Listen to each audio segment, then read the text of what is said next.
علامہ قرطبی رحمۃ اللہ تعالی علیہ بہت بڑے عالم ہوئے ہیں۔ آپ نے ایک سبق آموز اور بہت ہی عبرتناک واقعہ لکھا ہے، آنکھیں کھول دینے والا واقعہ ہے۔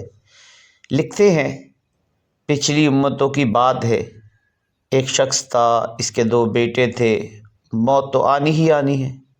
ایک وقت آیا کہ اس کا انتقال ہو گیا، اس نے وراثت میں ایک گھر چھوڑا۔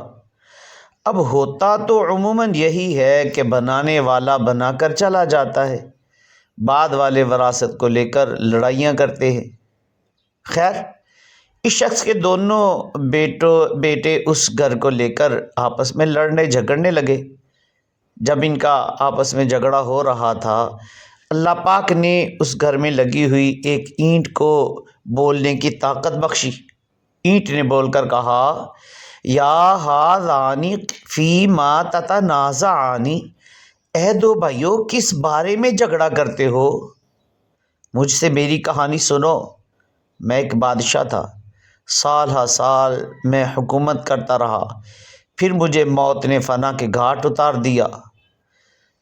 1000 سال میرا وجود گل سڑ کر مٹی مل گیا، 1000 سال تک میری مٹی برباد ہی رہی۔ پھر ایک کمہار یعنی مٹی کے برتن بنانے والے نے میرے دفن کی جگہ سے مٹی اٹھائی، میرے وجود کی مٹی سے ایک پیالہ بنایا۔ اب میرے جسم کی مٹی کو پیالے کی صورت میں استعمال کیا جاتا رہا۔ پھر وقت گزرا، سال ہا سال کے بعد پیالہ بھی ٹوٹ گیا، مٹی پھر مٹی میں مل گئی۔